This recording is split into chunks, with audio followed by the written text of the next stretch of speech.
All right. Hi, everyone. Thank you so much for joining me today. My name is Jenna Wood, and I am one of the dietitians here with the Giant Company.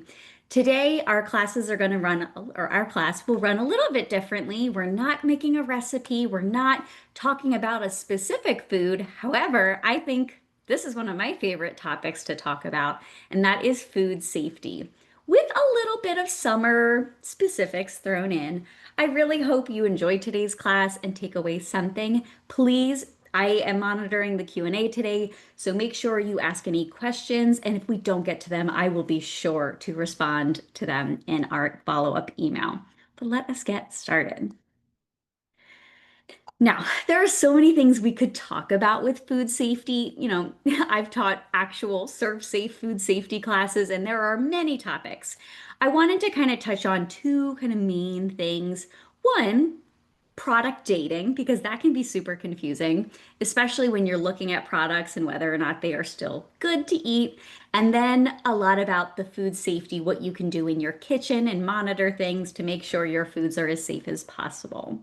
So first, a very short portion of today's presentation, we're going to talk about food product dating. Now, there's a lot of different dates and things you will see on packages. What do they mean? What don't they mean? Because maybe they don't mean much. Now, with the exception of baby formula, which is a highly, highly regulated food product, dating is actually not required by federal regulations, but it was something that a lot of people wanted, retailers and consumers alike, to just know when are foods best. Because even if a food is safe, we're looking for foods that are high quality too. Taste is still king. So we want to make sure food is good, both quality and safety. Now, manufacturers then decided to provide dating to help consumers and retailers, again, just decide is the food of, quality, not necessarily safety. Now, quality of most perishable foods is likely to deteriorate after that date on the package, which we all know. The texture could change, the taste could change. There's a lot of little things. The color very likely could change. So there are some quality issues, especially past that best by date. However, most of these products are still safe if they've been handled and stored properly. And that's going to be the bulk of like the second part of our presentation, because there's a lot of ifs, like if it was actually handled properly and safely. Now, you can evaluate the quality of your products, based on a lot of different factors. Now, there are some things you don't want to just taste to make sure it's still safe and a good, quality, but there are some things you can see to indicate spoilage. As I mentioned, there's no uniform or universally accepted description. And what we kind of use on a lot of products is open dating. Some of the common names and phrases you'll see and what they mean include best if used by or best if used before. Again, this is related to flavor or quality. It's not a purchase or a safety date. So if you see that on a food, again, they're just really calling out. This is when we believe through our testing that the food is going to taste and have the texture that we want it to have.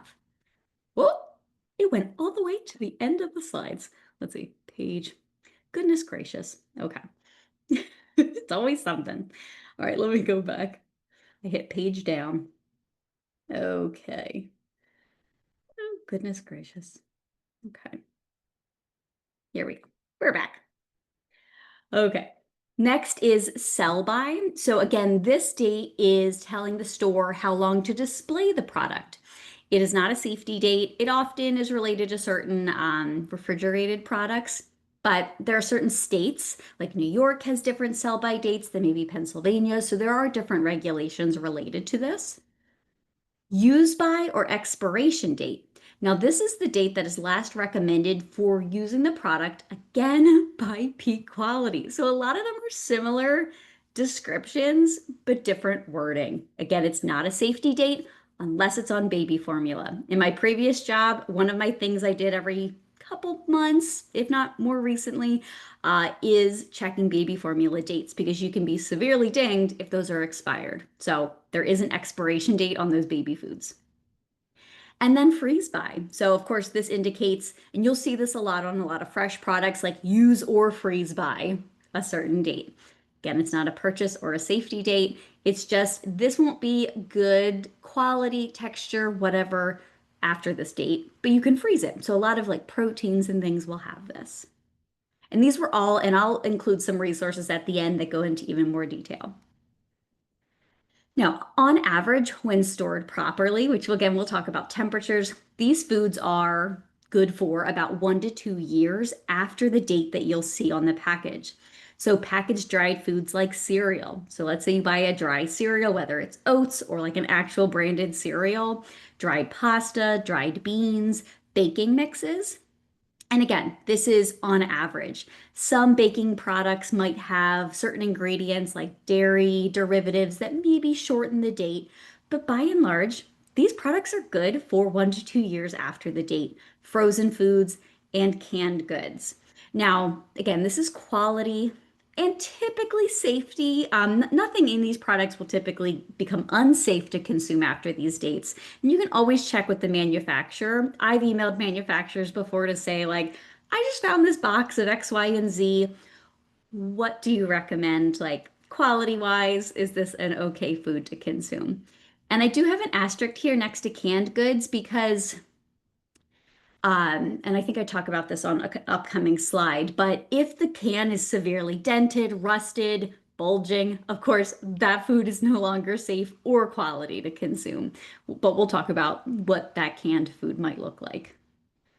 Good for about 3 to 5 weeks after the date. So this could be things like butter, cheese, eggs. And this is quality as well. For things like butter, it freezes really well. So do a lot of cheeses. Whole eggs do not freeze very well. One quality and sometimes safety measure you can do is seeing if the eggs will float. You do not want your eggs to float. And I've done this many times recently. I don't eat a lot of eggs, but if I have a whole carton and I want to see if the egg is still good, you can put it in a glass of water. If it sinks to the bottom, it's still good. If it floats, it is no longer good and good for up to 7 days after the date. Things like milk and yogurt. Again, these are averages. It is possible these would be good many days after that, but these again are averages, and these are unopened foods. So if you've opened your milk, if you've opened the yogurt and exposed it to air, which can have bacteria and other pathogens in it, it can go bad, of course, much faster. Now, what are some of the most at-risk foods for foodborne illness? In theory, any food can become contaminated, whether it's in the field, in the animal, on the animal, in production, at the store, in your home. Anything can, in theory, become contaminated. But there are foods that just statistically, from, what people reporting foodborne illness, foods that are the most at risk. Oh, it all came up at the same time. So things like raw or undercooked meat, fish, shellfish, and poultry. If you go, let's say you go get sushi somewhere, often on a restaurant menu, you're going to see that disclaimer kind of, you know, protecting themselves, saying it's not recommended to eat raw foods, but we're going to serve them to you. So certainly these foods, and this is why we have proper cooking temperatures for a lot of these, which we talk about in all of our cooking classes, but I'll show you what they are again. Unpasteurized, or also known as raw milk, or cheeses made from raw milk or raw dairy. Eggs or foods that contain raw or undercooked eggs. Does this happen all the time? Certainly not. But, raw cookie dough that has raw eggs, Caesar salad dressing that has raw eggs in it, undercooked eggs, whether, you like your eggs kind of runny, in theory, that is an at-risk food. Sprouts. So if you look in the fresh produce department, you may see alfalfa or broccoli sprouts or any type of, baby sprouted greens or things like that. In theory, these foods are at a higher risk for foodborne illness because of the environment they thrive in. They thrive in moist, warm conditions, and that's where bacteria also thrives. Raw flour. Now, this is one I feel like a lot of people don't know about or don't think about. And this goes back to that raw cookie dough kind of scenario or raw batter or whatever it is. A lot of people know or think about the raw eggs, but many times it's actually the raw flour. Flour you buy in a bag has not been cooked. The milling process does not destroy any bacteria that could be present from, the harvest to the manufacturing. So raw flour can be very dangerous. And freezing it doesn't necessarily kill any of those things either. Only cooking does. So that's why it's recommended to not eat that raw cookie dough. If you're going to make something like an edible cookie dough, the recommendation is to par bake or bake the flour so that it is safe to eat raw. I don't know the exact minutes or temperature you should bake it at. I can look that up if people are interested. But if you ever see recipes that in theory you'd be eating raw flour, that's a big no-no. Unwashed fresh vegetables and fruits, including lettuces and unpasteurized juices. The risk, of course, is always there, but you'll see different recalls every once in a while. Deli meats, especially things like hot dogs that have not been heated to 165 degrees. These are often at risk for something called listeria. And it's often why you see pregnant women are recommended to not eat these types of foods unless they've been heated because they are in an at-risk population. Deeply dented cans. So, like I mentioned, canned foods are typically good for a very long, indefinite sometimes time. But if you see a can that is severely dented, meaning the recommendation is if you can lay your finger into that dent, that is too big of a dent, or if the dent is at a seam, whether it's at the top or the bottom of the can, in theory, it could be cracked in such a way that bacteria can get in. If it is bulging, so that could be at risk for botulism and different things. So deeply dented, a little ding here and there from you dropping it on the floor, likely not going to cause a big issue, but you want to watch out. I try not to buy dented cans for this reason. And then a lot of people don't know this, especially if you've never had babies or it's just not something that's been explained. But honey is a risk for babies under the age of 1. So, honey, especially fresh, raw, local honey, can have botulism and especially botulism spores within it. It is a natural product that occurs. And if you're not pasteurizing the honey, this can be a risk. So, especially for babies under 1 year, their GI system is very immature and cannot handle any amount of this. So an adult or, over the age of 1 should have a mature enough GI tract to be able to kill anything that could potentially be an issue in honey. So under the age of 1, no honey for babies. Now, again, these are the most at-risk foods. And then there are at-risk populations. So people who are elderly, people who are immunocompromised, whether it's from a particular health condition or cancer or medications.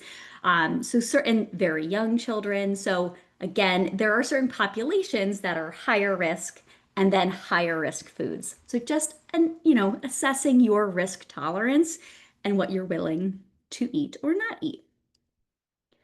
Okay, so those are the most at-risk foods. Let's talk about how we can perform the most food safety as possible at our homes. Alrighty. Now, a little background. So the CDC estimates that there are over 48 million cases of foodborne illness annually. 128,000 people will be hospitalized and over 3,000 people will die related to foodborne illness.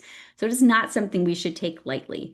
And again, these are estimates because some people will develop foodborne illness and it will be a mild enough case that they never seek medical help or attention, so it does not get tracked. These are the ones who get tracked, get tested. We know it's foodborne illness, and then we can track it. Not everybody, of course, has that. Fortunately, if you have a mild case, but mild cases can still have lifelong consequences. Common symptoms, of course, you would think about GI things like upset stomach, cramps, nausea, vomiting, diarrhea, fever, especially depending on the type. We could talk for hours about all the different types of bacteria and viruses and spores, and they all have different onset times. and different symptoms that might occur, because that's another issue with this is some foodborne illnesses can have an onset time of a few hours. So you think, okay, I ate that risky food, this is what might have caused it. But some foodborne illnesses take days or weeks to develop. And I don't know about you, but I don't always remember what I ate 4 weeks ago. And that is another reason it can be very difficult to track what causes foodborne illness. It's very unlikely or less likely to be the last thing you ate. Some common foodborne illness causes include bacterial things like E. coli, Salmonella, Listeria, Campylobacter, viruses like norovirus and Hep A. But again, there are over 200 different illnesses that can be caused by foodborne pathogens. So there's a lot of different ones out there. And our next four-ish slides are going to be about things you can do to prevent as much as possible. There's going to be things outside of our control, as always in life, but there are things we can do to try to mitigate as much risk as possible. So we're talking about cleaning, separating, cooking, and chilling. So for our first, we are going to clean. We're going to wash our hands and surfaces as often as possible. So this includes things like cutting boards, dishes, utensils, countertops, especially after preparing a raw food product, especially those raw meats, seafood, things like that. Washing our kitchen towels in hot water. Just like any other towels, you want to wash them in hot water. Rinsing fruits and vegetables in cold running water. Cleaning more firm produce with a brush to get off any dirt or things that could harbor bacteria and other pathogens. Now, some people do prefer to use baking soda or vinegar to wash their produce, and it's certainly not necessary, but it may remove slightly more pathogens. Baking soda in some studies was shown to help remove slightly more pesticide residue if that's a concern. That's not necessarily a, pathogen risk, but just something it can possibly help, but I would still give it a good rinse to get off any excess baking soda because that can have a not great taste. You don't need to use pre-made produce washes if you don't want to. They're not necessarily any safer or better at removing pathogens. You can use single-use gloves when preparing raw foods, but if you've ever worked in food service, you know you wash your hands before and after wearing gloves, and gloves are not a fail-safe. Like if you touch something raw and then touch something else while you're still wearing those dirty gloves, the gloves are still dirty. So changing the gloves regularly as well between tasks. The recommendation, I know some people feel lots of different types of way about this, but the recommendation is not to rinse poultry, meat, or eggs in the sink because I don't know about your sink, but mine is a very heavy flow from the sink and that water can splash. Therefore, the bacteria and pathogens can splash onto your counter, onto your windowsill, onto whatever is around your sink. And in theory, and in reality, this does increase your risk of foodborne illness because if there was salmonella on that raw chicken and there was a droplet of water that moved over to your counter or your paper towel roll, that is now there. You cannot see it, but you're at an increased risk for foodborne illness because of that. And canned goods. This is something my mother always taught me to do, but cleaning the tops before using your can opener. In theory, especially if you have a type of can opener that pushes the lid of the can into the food product, if there's any pathogens, dirt, things on the top of that can, dust, it can get dusty on the top, especially if you're storing canned goods for a while. The recommendation is to give them a rinse off as well. Then we're going to separate.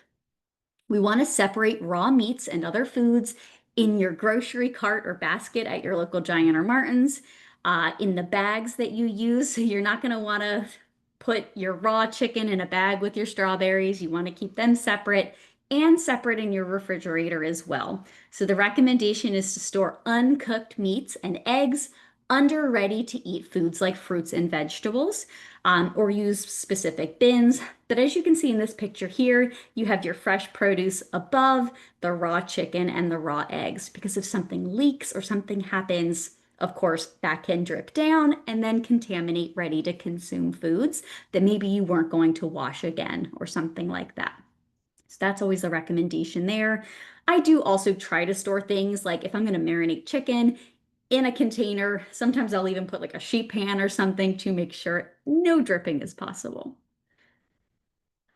In terms of separate, I really recommend having different cutting boards for different uses, whether they be color coded or not. Having one you know you use for either raw meats and seafood or for the cooked products, but then also one for vegetables and fruits, one for bread. There are many different color coded options out there.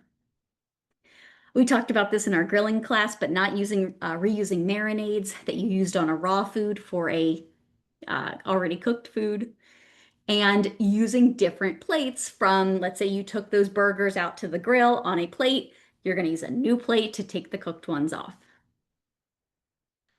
And speaking of cooking, you want to cook foods to the right temperature to ensure that harmful bacteria and pathogens have been destroyed or killed. Color is not always the best indicator of safety or even doneness. Now, there is a temperature danger zone, meaning this is the temperature range where bacteria really thrives. They love it, and they can grow the fastest and replicate very, very quickly. This is also a temperature where toxins can be released. Even that safe food temperature cooking will not destroy. So if a food already had toxins or spores from botulism, no amount of cooking is going to destroy the toxins that were already created. So you want to, that's why the storing and separating is so important, just like the cooking is. And if you're not going to serve hot food right away, but you want to hot hold your food, you want to make sure you're keeping it hot above that 140 so that bacteria doesn't start growing. You want to use a food thermometer. We talk about food thermometers all the time in class. This is one, I actually picked this one up at my local Giant the other day. So the next class I'm cooking something, I will be using this one and letting you know what I think. And of course, when you're reheating foods, you also want to reheat to a proper temperature. Leftovers should be heated to 165.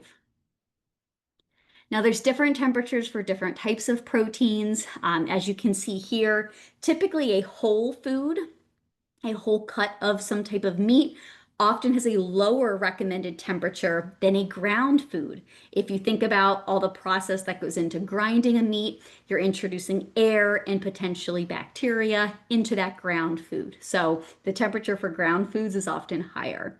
So something like a pork roast, a beef brisket, the recommendation is 145 degrees, and 145 degrees is also recommended for fish fillets.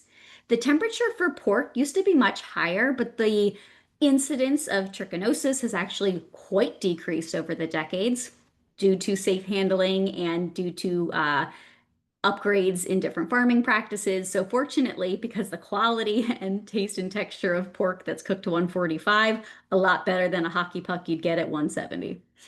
Ground beef and egg dishes, the recommendation is 160, and then 165 for any ground poultry, but also whole poultry, so turkey, chicken, and ground poultry products like ground turkey and ground chicken, and then leftovers, again, are 165. And I will send all of these slides, of course. Alrighty. So in terms of temperatures, again, your refrigerator should be kept between 33 and 40 degrees. I actually just purchased this. I feel like I jinxed myself. I purchased this little thermometer, fridge thermometer last week at our store right before my power went out. But it is so nice. It shows you kind of the temperature danger zone for your fridge because, of course, that's a different temperature than you want to be cooking a meat. So you can kind of see the different colors. If it's over 40, it's at risk for spoilage, but in that 33 to 40 range is where it's nice and safe. And of course, not frozen. You don't want it to be frozen. Freezers, of course, should be kept. The recommendation is at or below 0 degrees. So that's the recommendation to keep food solid and frozen. When you go grocery shopping, or let's say you prepared some food, perishable food should be refrigerated within 2 hours, or on like a day like today, it should be refrigerated within 1 hour. Especially, let's say you get those groceries into your car, you want to get them in the fridge as quickly as possible. I definitely recommend, even if you're not in the habit of it, having cooler packs for days like today so that, I don't care if you're 10, 15, 30 minutes from your store, you want to keep that food cold as long as possible. And do not thaw foods on the countertop. The safest ways are going to be in your fridge. That is gold standard, especially if you're pre-planning for when you're going to use it. If you need that food a little sooner, you can run it under cold running water or microwave on a defrost setting or low. And marinate those foods in the fridge as well. All right, so what about power outages like just happened to a lot of us? So definitely something that we don't want to have, but it happens quite frequently, especially during the summer. Your fridge will keep food safe, and this is a big if too. It depends on the type of refrigerator you have, how up to date, how old your fridge is, what temperature your fridge was to start. So that's why I like having that fridge thermometer in there so I can constantly see what temperature is my fridge. I know it has the temperature on the outside, but that's not always accurate. So I like to have the one inside. But during a power outage, the cold foods in your fridge should stay safe for about 4 hours. That stinks. I'm just going to say it because power outages are often out a lot longer than that. The recommendation is to keep that door closed as much as possible. The recommendation is also to discard any refrigerated perishable foods over that 4 hour mark. So meat, poultry, fish, eggs, foods that have those ingredients, dairy foods, and leftovers. Now, if you're able to package these things, put them in ice, dry ice, that's a different story. But this is just in the fridge without any power. Now, a freezer, however, does have a lot more wiggle room. A full freezer will keep the food safe for about 48 hours, 24 if it's half full. So it's almost recommended to have a more full freezer. And again, keeping that door closed because the second you open it, you're letting hot air in and cold air out. Now, food can safely be refrozen if the food still had some ice crystals or the temperature is at or below 40 degrees in there. Quality might suffer, but it will still be safe to consume because frozen foods are often kind of safe indefinitely. When in doubt, throw it out. I hate throwing out food and food waste, but I had to throw out some food last week because I'm not eating the eggs that sat in my fridge for 16 hours without electricity. My freezer, totally fine. Now, how can you know if and how can you avoid more food spoilage? So these are just rules of thumb. There are still others, but signs of food spoilage can include a difference in appearance from the fresh version of the food. So this could include a change in color, a change in texture, an unpleasant odor, an undesirable taste. However, some bacteria or many bacteria that cause the foodborne illness are odorless, colorless, and tasteless. And you don't want to give it a taste just to see if it's still safe because you are putting yourself at risk. So, again, when in doubt, it is not worth foodborne illness. What types of things can lead to spoilage? So, thinking about, okay, what happens when our refrigerator is without power? So, things like light, oxygen, which you think oxygen's a good thing, but not for food spoilage all the time. Light, oxygen, heat, humidity, so like moisture, temperature, enzymes within the food, and of course, the pathogens themselves, if they are already there, can all affect food safety and quality of perishable foods. So they, there's a lot of information that people in food service learn about, but let's say you have the trifecta, the food is way too warm for what it's supposed to be, it's really moist, and there was already a pathogen present, you've created an environment that is likely to cause food spoilage. Uh, you should bring isolated bags or ice packs to the store, especially if you're going to travel, like, you're going to the beach or something, and making sure you are shopping for cold and perishable foods last during your trip. So let's say you want to get frozen and milk and things. You want to do that at the very tail end of your grocery shopping experience because and many stores are kind of set up in that way to lead you through frozen last so that your foods stay cold as long as possible. And again, store those foods properly away from direct sunlight. So if depending on how your kitchen is laid out, you don't want any cabinets that are in the sun. If depending on the time of day, you get cabinets that are in direct sunlight, those are great cabinets to store your plates and cups and things like that, not your food. You also want to store foods away from, like, I try not to store foods on the sides of my refrigerator because it does, release heat to keep it cold on the inside. I try not to store foods near your stove because, again, that creates heat. Depending on your kitchen layout, some things you just can't control, but that's the general recommendation for quality and safety to keep things away from anything that's expelling heat or moisture. What about leftovers? I know we're already at 12:30, so if you have to run, we will send the recording and the slides, but we just have a couple more slides. Store those leftovers quickly after finishing cooking and eating, about 2 hours maximum. The recommendation too, and this goes for food service, but also in your own home, to cool foods down faster and safer, divide things that were in large portions into smaller containers and portions because they will chill much more quickly. So whether you have a big batch of stew or chili, or maybe you have a big roast, if you can cut it into smaller portions, it will cool faster in a smaller quantity, especially if instead of a big pot in your fridge that it's going to take a long time to cool down into the center. If you can store those into portions, it's going to take a lot less time to cool down that smaller portion. Now, it is okay to put warm food in the fridge as long as it's, again, packaged into those small things because you don't want to raise the temperature of your fridge either.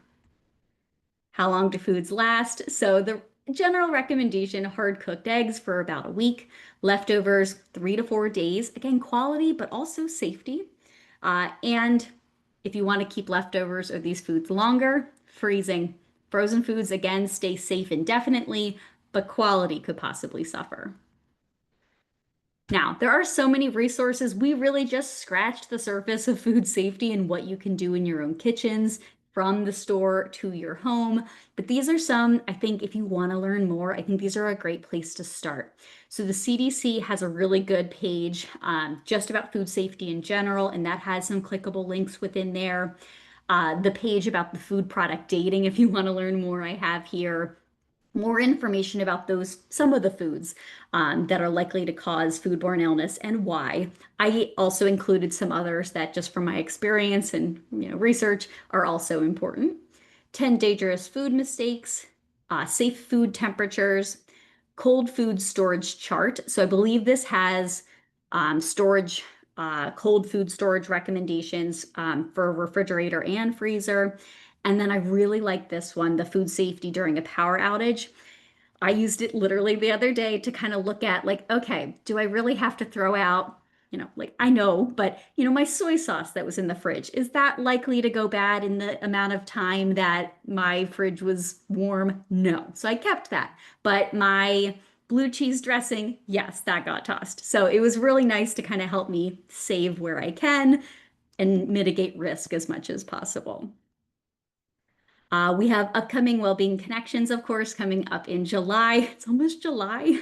So we are going to talk a lot about diabetes in July, and all July classes are posted. So please do register for those.